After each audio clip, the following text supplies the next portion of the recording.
타락한 인간의 본성상 우리는 어떤 일들에 대해서 자기 중심적으로 생각하고 해석합니다. 상대방이 했던 말과 행동을 상대방의 입장에서 생각하지 않고 나 중심적으로 생각을 합니다. 그래서 우리는 쉽게 오해를 합니다. 오해는 단순히 오해에서 끝나지 않습니다. 누군가에 대해서 오해를 하면 그 오해는 그 사람에 대한 인식을 바꾸어 놓습니다. 그래서 그 사람이 맞는 말을 하더라도 그 말이 곧이곧대로 들리지가 않습니다. 이런 경험들 우리 모두 다 있지 않습니까? 마음속으로 은근히 미워하는 사람이 어떤 말을 하면 어떻게든 그것이 맞는 말이어도 왠지 고깝게 들립니다. 이런 오해는 여러 가지 부정적인 결과들을 가져옵니다. 관계의 단절을 가져오고 경제적인 손실을 가져오기도 하고 공동체가 하나 되지 못하고 분열되기도 합니다. 그래서 우리는 사람에 대해서 함부로 오해하지 않도록 조심해야 합니다. 그것이 가져오는 결과가 항상 좋지 않기 때문입니다. 지금까지 말씀드린 것은 사람을 미워함으로 오는 오해라면 사람을 좋게 봄으로 오는 오해 또한 있습니다. 이것은 상대방을 이상화시키는 것입니다. 예를 들어서 어떤 사람이 한 분야에서 대단한 성공을 이루었습니다.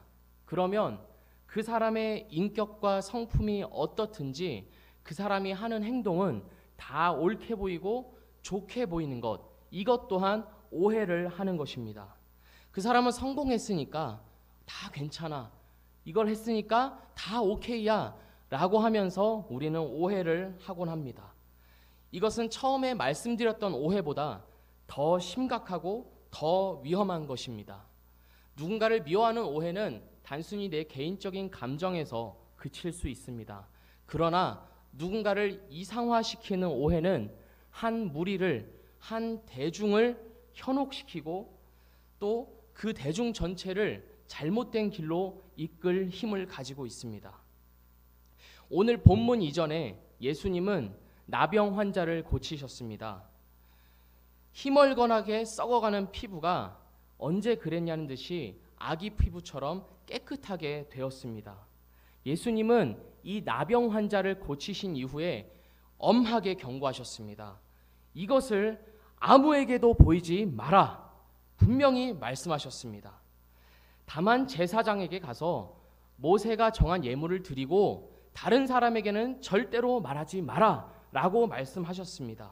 왜 이렇게 엄하게 말씀하셨을까요? 왜냐하면 예수님은 사람들이 자신에 대해서 오해하지 않기를 바라셨습니다.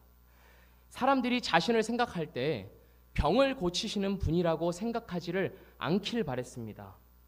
사람들이 예수님을 생각할 때 자신들의 필요와 자신들의 어려움을 해결하기 위한 방편으로만 생각하지 않길 바라셨기 때문에 다른 사람에게 말하지 마라, 너 고침받은 것을 다른 사람에게 말하지 마라 라고 경고하신 것입니다.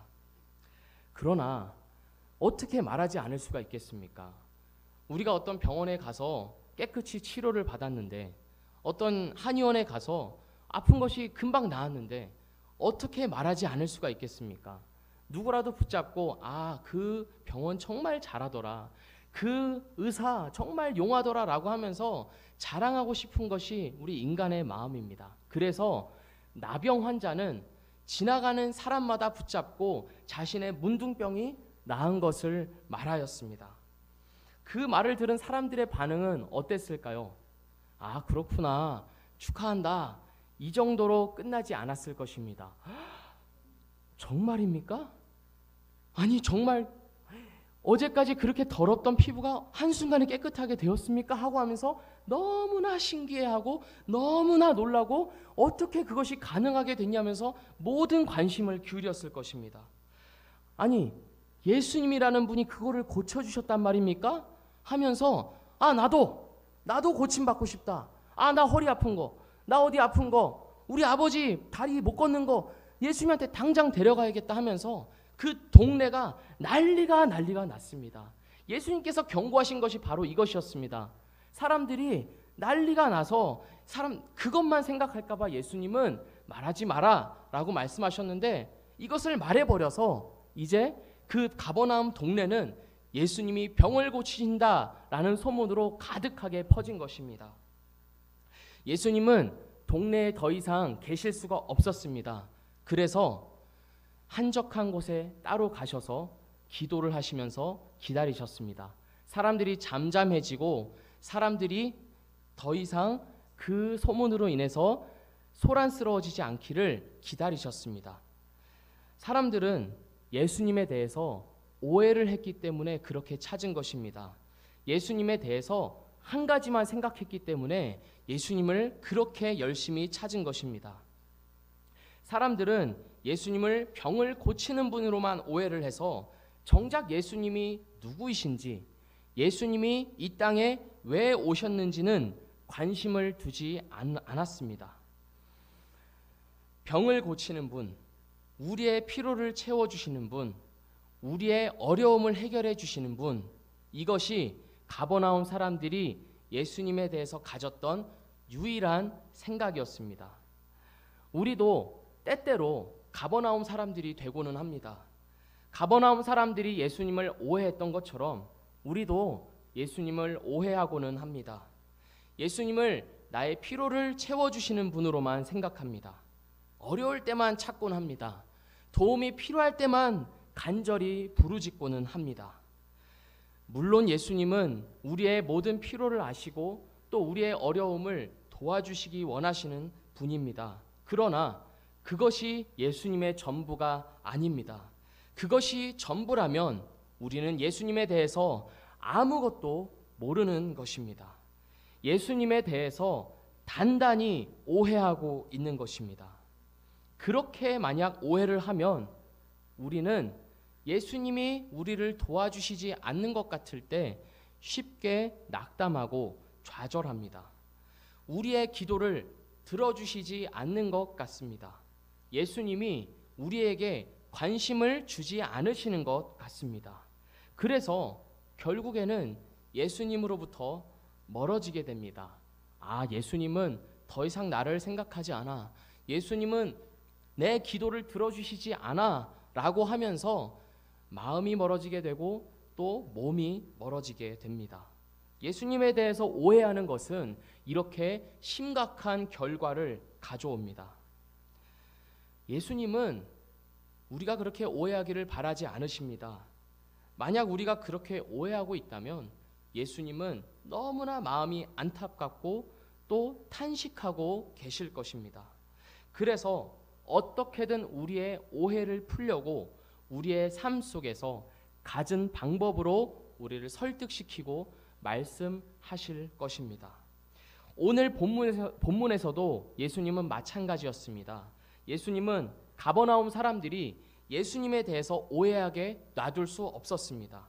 그래서 한적한 곳으로 떠나 계시면서 어떻게 하면 사람들이 예수님에 대해서 갖고 있는 오해를 풀 것인가, 돌려놓을 수 있을 것인가 고민하면서 기도하셨습니다. 그리고 며칠이 지났습니다. 오늘 본문 말씀 첫 구절처럼 수일 후에 이 기간 동안 예수님은 이 사람들에 대해서 생각하신 것입니다. 예수님은 무언가 결심하신 듯이 가버나움으로 다시 돌아오셨습니다.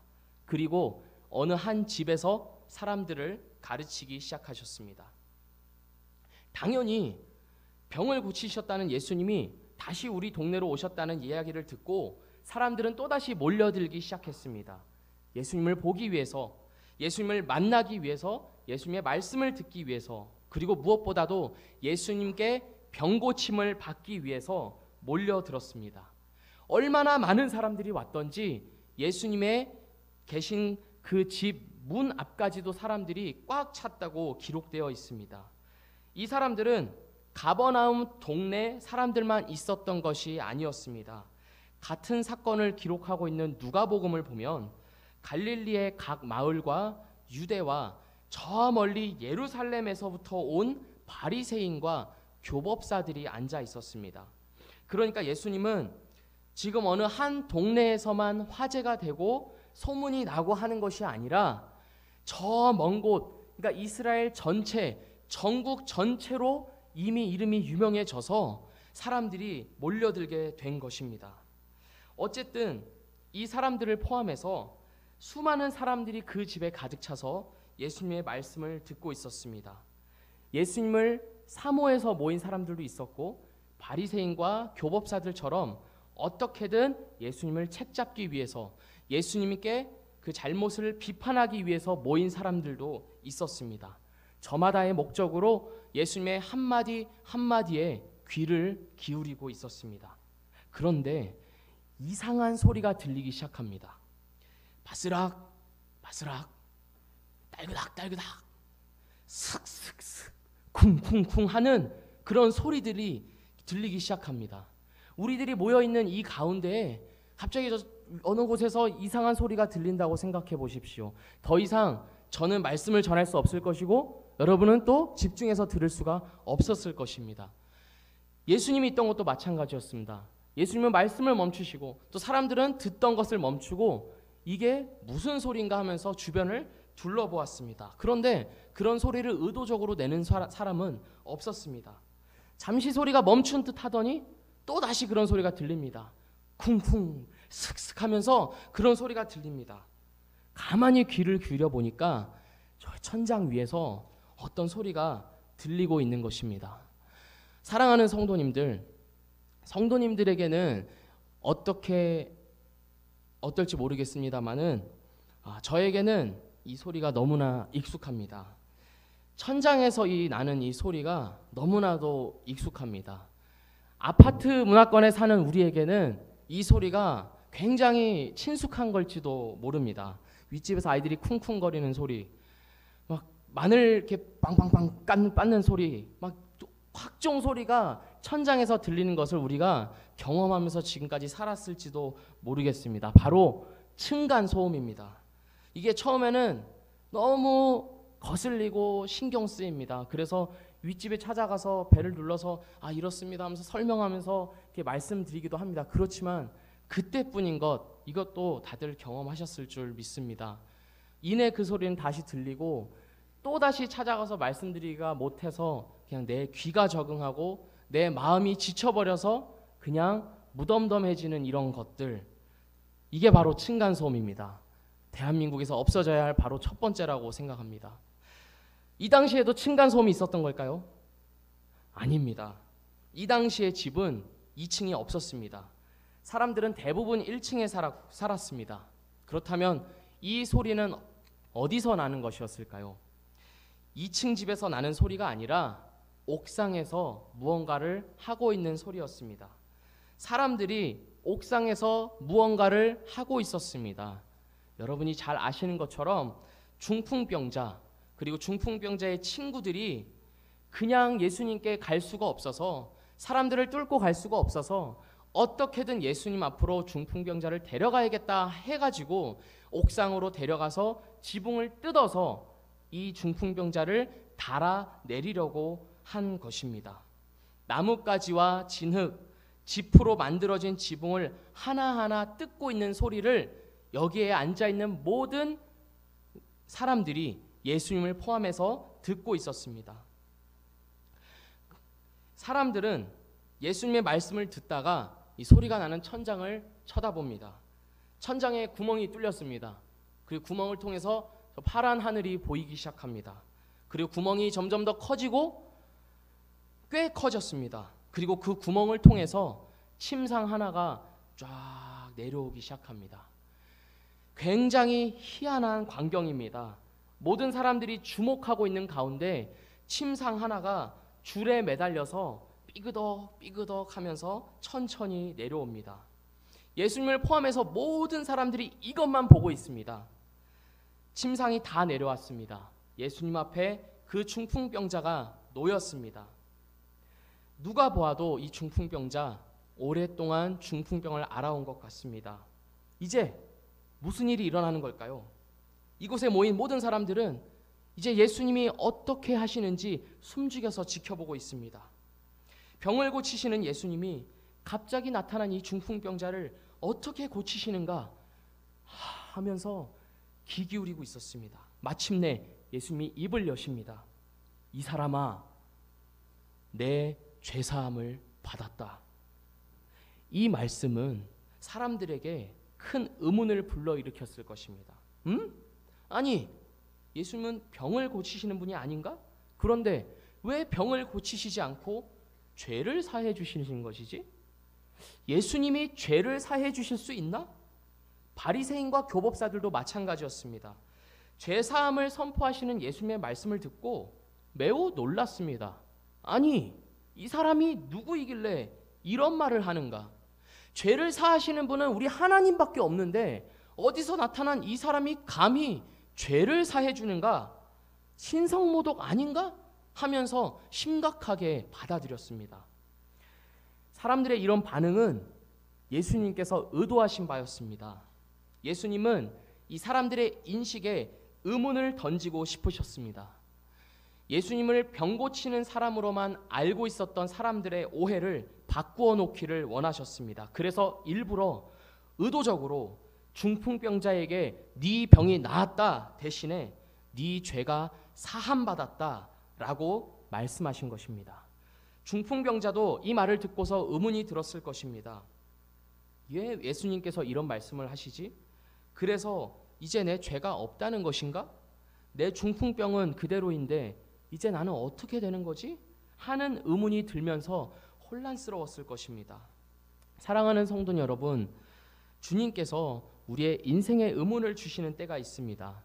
나는 이것을 구하는데 내가 구하는 것 대신 다른 것을 주실 때가 있습니다. 우리의 기대와는 다른 것을 주실 때가 있습니다.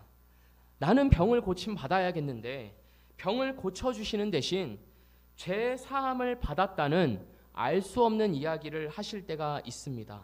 그러나 이럴 때에 우리는 주님께서 무언가 우리에게 의도하고 계신 것이 있다는 것을 기억해야 합니다. 주님께서 나에게 말씀하시고자 하는 것이 있기 때문에 이런 인생의 의문들을 주신다는 것을 기억하는 성도님들 되시기를 바랍니다. 예수님은 바리새인들과 교법사들의 생각을 꿰뚫어 보셨습니다. 그들이 예수님이 죄사함에 대해서 마음속으로 반발하고 있는 것을 아셨습니다. 그래서 그들을 향하여 말씀하십니다. 너희 마음에 무슨 생각을 하느냐? 예수님은 이제 바리새인들과 교법사들을 포함해서 그곳에 모인 모든 사람들에게 진정으로 하고 싶으셨던 말씀, 이 장소, 이 시간에 정말로 하고 싶으셨던 말씀, 그 말씀을 꺼내십니다. 죄사함을 받았다라고 말하는 거랑 너가 일어나서 걸어가라 라고 말하는 것 중에 어떤 것이 쉽겠냐? 성도님들도 한번 생각해 보시길 바랍니다. 제가 만약 이 자리에 서서 우리 김은미 지사님에게 죄사함을 받았습니다 라고 말하는 것과 일어나서 아픈데 다 나았으니 이제 일어나서 걸으십시오 라고 말하는 거랑 어떤 것이 쉽겠습니까? 당연히 죄사함을 받았다라고 말하는 편이 더 쉽습니다. 왜냐하면 죄사함을 받은 것은 당장 이 눈에 보이지 않기 때문입니다. 그러나 앉은뱅이 또는 걷지 못하는 사람에게 일어나 걸어가라 라고 말하는 것은 당장 눈에 어떤 결과가 나타나야 하는 일입니다. 그래서 내 죄가 사함받았다라고 말하는 것이 더 쉬운 일입니다. 그런데 예수님은 왜 이 말부터 하셨을까요? 정작 이 사람에게 필요한 것은 자리에서 일어나는 것인데 왜 내 죄사함을 받았다라고 먼저 말씀하신 걸까요? 예수님께서 이 말씀을 하신 것은 예수님이 자신이 누구인지를 말씀해 주시기 위함이었습니다. 나는 죄를 사해 주는 사람이다. 나는 하나님이다. 나는 너의 죄를 사할 권세가 있다. 이 말씀을 하기 위해서 이 말을 먼저 꺼내신 것입니다. 그리고 이어서 예수님이 말씀하십니다. 자리에서 일어나 집으로 가라. 너의 침상을 들고 일어나 집으로 가라 라고 말씀하십니다. 이 말씀을 하셨기 때문에 예수님은 사람들에게 예수님 자신이 누구이신지를 알려줄 수 있었습니다. 만약에 죄사함을 받았다라는 말 없이 일어나서 걸어가라 라는 말만 했다면 사람들은 예수님이 누구이신지 새롭게 알지 못했을 것입니다. 여전히 예수님에 대해서 오해를 하면서 예수님은 병을 고치시는 분이다. 예수님은 우리의 아픈 것을 고쳐주시는 분이다. 나의 피로를 해결해 주시는 분이다. 라고만 생각했을 것입니다. 그러나 예수님은 죄사함을 받았다는 것을 먼저 선포하시고 그 다음에 실제로 병을 고쳐주심으로써 예수님이 이런 권세를 가지셨다. 예수님이 정말 하나님이다. 라는 것을 그곳에 있는 모든 사람들에게 보여주신 것입니다. 우리가 잘 아는 바와 같이 중풍병자는 언제 자기가 중풍병을 알았냐는 듯이 모든 사람 앞에서 일어나서 자기가 누웠던 침상을 가지고 집으로 돌아갑니다.